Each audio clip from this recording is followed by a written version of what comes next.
এরকম শত হাজার লক্ষ কোটি ওসমান হাদির মতো ব্যক্তিকে জীবন বিসর্জন দিতে হবে যদি কিনা মানুষের মাঝে ইসলামিক মূল্যবোধটি না থাকে।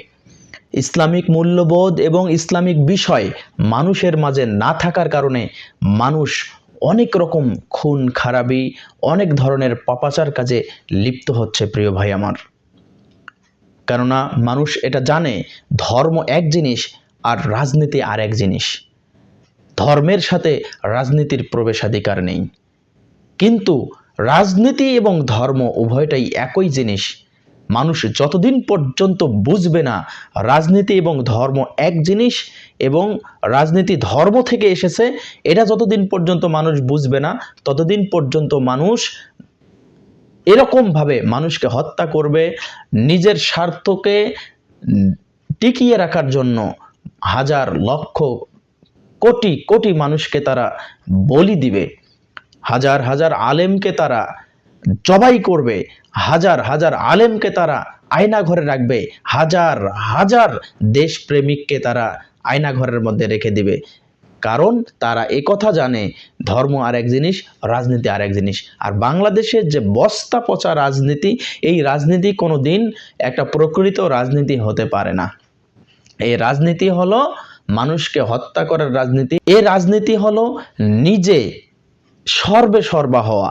এই বাংলাদেশের বস্তা পচা রাজনীতি হলো নিজেকে একবারে স্বয়ং সম্পন্ন করে যতদিন ক্ষমতা বলে থাকা যায় ততদিন এটার নাম হলো রাজনীতি।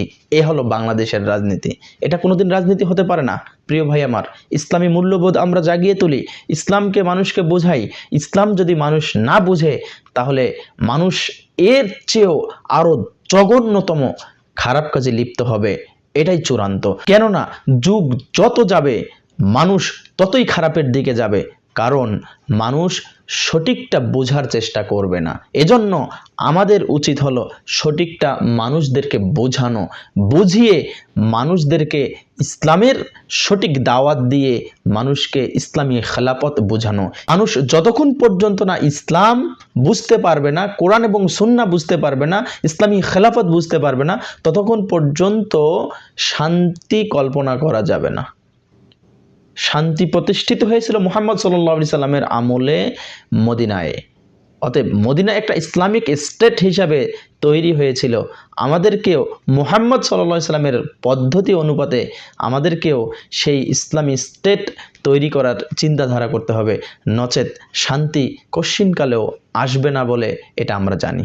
আল্লাহ সুবহানাহু ওয়া তাআলা আমাদেরকে এরকম পচা দুর্গন্ধযুক্ত রাজনীতি থেকে রাসূলুল্লাহ সাল্লাল্লাহু আলাইহি সাল্লামের প্রকৃত রাজনীতি, কোরআন এবং সুন্নাহর যে রাজনীতি রয়েছে সেই রাজনীতি করে মানুষের কল্যাণের জন্য কাজ করার তৌফিক দান করুন।